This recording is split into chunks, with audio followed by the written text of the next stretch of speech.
dairy industry and why it's cool. Yes. So, yeah. Thanks so much. No worries. Appreciate your work as well.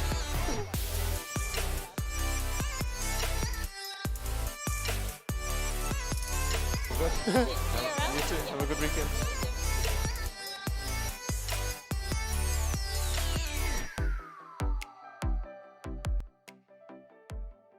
Hey guys, welcome to the channel.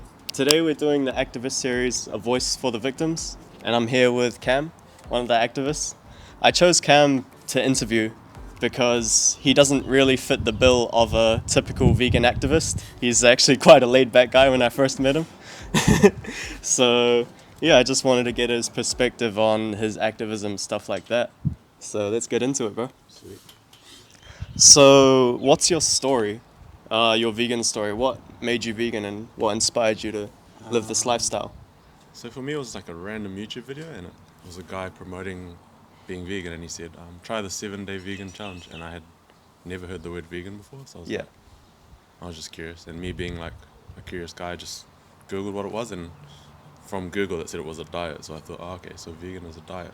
People that don't eat these animal products. So Yeah. yeah, just tried it for 7 days, and I was like, thought I was gonna die. I was like, literally thought I was like, because I've eaten meat my whole life, I was the biggest meat eater. Oh yeah, yeah. And I was like, tried it for 7 days, and I was like, oh, I'm all good, eh? Like, same energy levels and no difference. I was like, oh, this is doable. So Yeah. from then, but at that stage, I thought it was a diet, so I transitioned, and then I watched Cowspiracy Oh, okay. about the environment, and then I care about the environment, so I was just like aligned with me, so gave up animal products. Yeah. Start of 2017, I think it was. Yeah. And then 2017. So it's been what, 3-4 years? Yeah. Just about. 4, yeah. So Wow. I literally thought I was a vegan after watching Cowspiracy, but yeah, about 6 months later I watched Earthlings, and then I was like, oh, okay, now I get it. Yeah. And I made the connection that Yeah. animals are here with us, not for us. So, yeah. That's awesome, man. So why do you choose to spend your free time doing activism? For me, it's because I didn't know for so long, and I just, for ages, for most of my life, I unconsciously just ate animal products, and I didn't think about where it came from. So Yeah. for me, it's about making people aware of what they're buying, and then letting them make, an informed decision, basically. Yeah. Yeah. So not just saying, it's wrong to eat these things. Yeah, It's yeah, more yeah. like just saying, Like, stop eating meat. Like, actually show them, like what this is the process behind these products, and then they can make their mind up from there. yeah. And I guess it's a lot easier conversation when you're at the Cube of Truth and you have the footage there instead of just having an abstract conversation about it. Yeah. Because it's very hard to think about it when you just go to the supermarket, right? Yeah, because It's a lot different. And it's neat package, and people, when you describe it to people, if they don't have the footage there, they're just like, you're making it up, or but Yeah. when they see it right there, it's like, you can't deny it. So yeah. Yeah. And do you think that people make like a more solid connection when they see that footage as opposed to like having more everyday conversations at work or with other friends? Yeah, I'd say so. It's confronting because, it's just violence and right in front of you. So yeah, for sure. Yeah. So you've been vegan for about 4 years? So at what point did you come into activism? So I think it was about a year after I went kind of plant-based. Yeah. Took me 6 months. I went to a meditation retreat for 10 days, and then, so we didn't speak for 10 days, and then after 10 days you can speak to people that did it with you. Oh, okay. And then the first guy I spoke to was a vegan activist. So funny. And then You're quite Um, influential then, eh? I actually used to watch YouTube videos of like cubes of truth and stuff. Yeah. And then I just thought, oh, there's nothing like that in New Zealand. And then this guy goes, oh yeah, we got a cube like on Queen Street. You should come. And I was like, I literally thought like, nah, like it's not me. Eh? I was like, nah, that's not me. But he's like, yeah, come, you'll be good. And I was like, okay, sweet. Turned up. Didn't speak to anyone actually. I was very shy. So I just held a screen, held a sign, and yeah. But it was a good experience. Like, I turned up thinking that everyone would be like hardcore, like, like full on like strict as like, but no, everyone was nice. It was just like, whoa, like people are actually nice. So, yeah. Yeah. And then once I found there was like such a good community of like nice people, I was like, oh, this is perfect. So keep turning up and been doing it ever since. So That's awesome. You probably made a lot of friendships along the way as well with doing your activism and stuff. heaps, bro, heaps. Hard. So how long did it take you to actually start talking to people in these cubes of truth? Probably 3 or 4, probably 4 times. I just held I didn't feel confident enough to speak to people. Yeah. But you can, ghost people and listen into other activists. So from there, you slowly learn kind of what works and what doesn't. But also because everyone's different, right? So you kind of find your own way of talking to people because everyone's different, right? So Yeah. I just found my own unique way. I just took bits of each person and then just found my own way. And what Oh, works that's for really me. cool. Yeah. All right.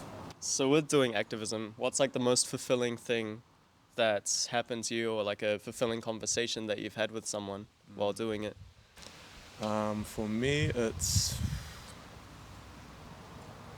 all fulfilling because you're planting seeds for people. Like, for some people, it's the first time they're finding out about it, or there's people that are further along on the journey of like they've been considering it, and you're kind of like the last step. So I don't know. It's all fulfilling for me, because no matter what, like some people have that. Like when I first started activism, I thought you got to turn people vegan on the spot, and if not, you fail. It's like, Yeah, you almost have that weight on your shoulders, when it it's comes a to weird activism. expectation, but once you take away the expectation and you just like present what's happening, the reality, and just let people make up their own minds, then so for me it's just, I think it's bringing the awareness to people. That's what's in it for me, because and then let people make up their own minds. Yeah, so I guess the goal isn't really just to turn people vegan straight away. It's just like, whatever stage people are at with accepting the message, it's just guiding them along that path. Because I try to put myself in another person's shoes that I was talking to. Like, if I wasn't vegan, I try and put myself in their shoes. And like, if I'm being like told what to do and like being insulted for being a bad person or whatever, like I wouldn't, like, I'd just shut off, So Yeah. I try and talk to them, just try and connect with the person, like your mate, just talking to your mate, like, bro, what do you think of this, Yeah. Just relating to people, because if you divide yourself from people, then you create like factions, and it's all about unity, bro. Like, that's what we're about, being kind to all animals, humans, animals alike. So, yeah, bro. That's really awesome, man. So has anything scary ever happened at a Cube of Truth, or can you think of like a really confronting thing that happened that made you quite worried, or? Nah, not really. Like 99% of the time, it's all good. You just get the odd like drunk person or someone just yelling at a cheeky comment like, "Oh, I love my steak" or something. But nah, nothing too bad, nothing too scary. So what do you do apart from activism? What do? I run. I like to keep fit. Yeah. I'm into like meditation and like mindfulness and stuff. So I try and like when I wake up, try and meditate and just have like a morning routine to like set good intentions for the day. And just try and spread love, bro. Like around, and veganism aligns perfectly with that. So. That's awesome, man. Like I say, you don't really fit the bill of the militant vegan activist, do you? Yeah, bro. But it's a really good, it's refreshing. I don't think I've ever met a militant vegan activist like in New Zealand anyway. So, I guess it's the idea in the media that we see a lot. I feel like hard. It's a media thing, bro. Like, it's just because 99% of people are eating animal products, so the media can't really go with, most people are eating meat, so they got to create some story to make it like dramatic so they get clicks. So. Yeah. Yeah, bro. So what advice would you give someone thinking about doing activism? Just come down. Everyone's nice here. Like, it's not even like, it's like the complete opposite of what I thought it was gonna be. Like, I thought people would be like ramming things down your throat and all that, all those typical stereotypes there. But no, it's not like that. Everyone's friendly here, and just come down. You can hold a sign. Like, we always need people to hold signs and hold screens, so that people that want to do the speaking, like if you're not confident, that's fine. Just hold a screen like I did, and then if you do feel confident later, it's up to you. You can pick up leave your screen. We do swaps, so we always rotate, and then you can go have a chat. So Yeah. Can you talk about just a little bit about how you overcame your anxiety about, talking to people and stuff like that? yeah. So I actually did like those 4 times I stood, and then I actually went traveling for a year. Yeah. And then I realized I was like after traveling, I was just like, everyone's just trying to do their best in it. I think it was for me, I just got over the thing of caring what other people thought. And I was just like, just wanted to speak my truth. So as soon as I got back after the year of traveling, I just went hard. I was just like, straight in there. I was just like, just chatting to people. I was just like, it doesn't matter what people think of you. It's just as long as you're doing what you feel is right. That's all that matters. So Cool, for man. me, and also, for me, I thought about the pain that the animals or the suffering that they're going through. is nothing compared to the suffering my anxiety or shyness is. So for me, it was like, it's nothing. It's just a little thing to get over for the animals. Yeah, that's really powerful, man. Cool. Thanks for joining me for this interview, brother. Cheers, Shot, bro. Mean. Shot, bro. That was mean. Yo. Hey guys, thank you so much for watching that interview I did with Cam. I also forgot to mention he's also a mentor of the 21 Day Challenge. So if you ever need any advice with going vegan or anything along the way, he's been vegan, like he said, for about 4 years now. So he can really give you some good advice. And yeah, I'll also leave some links in the description below about how you can join our activism with groups like MTC and Anonymous for the Voiceless here in Auckland. They always go about every 3 weeks or so.